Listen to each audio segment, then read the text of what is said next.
Okay, so for all of you iPhone obsessed people who won't consider buying anything but an iPhone, this video is for you. I'm pretty much going to be giving a guide on what iPhone you should buy depending on what you want from a phone. Before we talk about anything, I know everyone's going to say that phone buying is subjective and every phone has a place in the market because there's going to be at least someone out there who's going to benefit from that one unique feature it has. But my god, there is not a single person on the planet who should be buying an iPhone SE right now. It's almost criminal that Apple has the guts to sell a phone at $430 in the UK with, I'm sure you've heard this one already, but the same pixel density as the iPhone 4 from 2010, in a world where we can literally buy a Pixel 7a, which you can buy for well under $400, that has a pixel density of 400 something. Not to mention 4.7-inch screen, which I know some of you have been missing the smaller phones, but it doesn't even matter when the bezels are this huge and you have the same screen to body ratio as a 12-year-old phone. I mean, sure, you have the A15 Bionic, which is one of the most powerful and efficient chips, but that's also 2 years old. And it's got iOS that everyone loves because that's probably the only reason you're considering that phone when all the other Android phones exist that clearly give better value for the money. But no, this is not it. Battery life is trash, the cameras are mid, it's this dinky little single 12 megapixel lens. The screen is the main issue, to be honest. I feel like most of the issues with this phone would be solved if you gave it an actually 1080p screen, thinner bezels, Face ID. Please just don't get this phone. Anyways, I think it's very easy to go straight in and say that the iPhone 15 and the iPhone 15 Plus are the iPhones that most people should be getting right now, which makes sense. It's nowhere near as expensive as the Pros, but I would say you're getting around 80% of the phone, and coincidentally it costs 80% of the price of the Pros. I feel like you get the most important things. You get USB-C, thank God.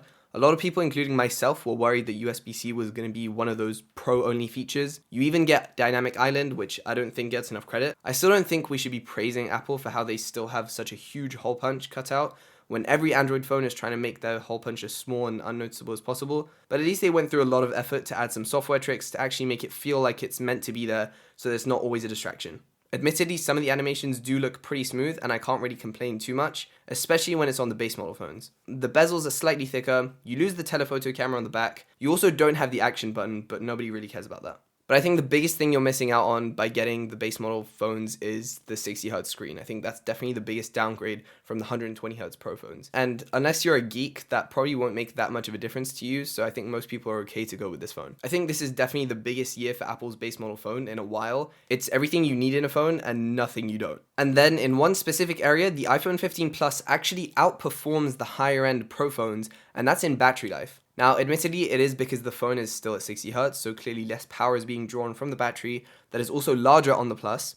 But nonetheless, people have been noticing better battery life on the iPhone 15 Plus than even the iPhone 15 Pro Max, or even a bunch of other high-end Android flagships. So if you're okay with the bigger screen, I would recommend the iPhone 15 Plus for the large majority of people. You get pretty much the best battery life in any phone right now, and you get the bigger screen. Now, I feel like the iPhone 14 becomes a little harder to recommend, because you're buying a non-USB-C phone, which is going to be a little annoying now because now the iPhones have moved to USB-C, everything's going to make the transition on the off chance that it hasn't already. And the other main things you're losing out on are Dynamic Island, not that big of a deal, and the cameras are a pretty noticeable downgrade. I mean, you are saving $100, but then again, you're also losing out on things like 48 megapixel main camera, the 14 only has a 12 megapixel camera. Like, it's not that the megapixels are all that matters, but specifically this year, Apple did this strange thing that made the iPhone 15's camera quality very slightly technically better than the previous year's Pro phones, so the iPhone 14 Pro and the iPhone 14 Pro Max. And that's because by default, the iPhone 15 takes 24 megapixel photos with the help of all the computation that the A16 Bionic enables, which is the same chip in the iPhone 14 Pro, but that phone was limited to 12 megapixels for some reason. I mean, Apple doesn't officially sell the iPhone 14 Pro Max anymore, but it's just interesting that the new base model technically spits out better photos than last year's Pro phone, despite having the exact same chip, the exact same neural engine with the same image processing and same everything. Now, before you make the decision on whether to buy the iPhone 14 or the iPhone 15, I want to bring the iPhone 13 into the mix quickly, which is $100 cheaper than the iPhone 14, so it's currently being sold for $600. And I personally feel like, or maybe objectively, the iPhone 14 was one of, if not the smallest iPhone updates compared to the 13. To save you the time, here are the differences that actually matter. So the main camera and the selfie camera on the 14 are very slightly better, and you get a couple more pixels on the screen.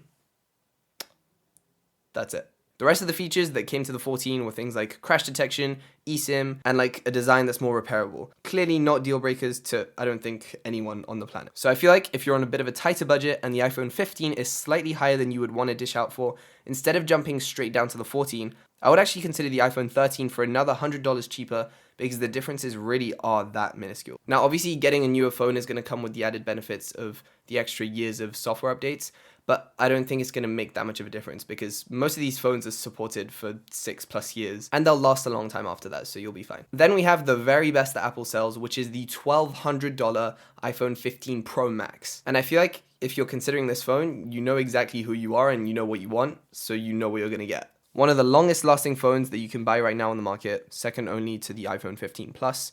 And that, in combination with this huge, flat, high-resolution display, feels like the flagship iPhone finally has a screen on par with mainly just Samsung. Also, these slight updates over the years also made me realize that the iPhone 15 Pro Max has a very underrated design. It's definitely one of the most premium phones that you can buy because of how heavy it is, which I don't really think is a bad thing, and because of the matte glass on the back and on the side rails now. Also, you're pretty much getting the best cameras in any phone. Photo quality is definitely comparable to the Pixel and other flagships, but video quality is particularly leading the pack. Apple pretty much perfected OIS this year, and cinematic mode isn't new, but I got reminded recently of how impressive it is. Either way, those are my recommendations. Hope you enjoyed this video, found it useful, and I'll catch you guys in the next one.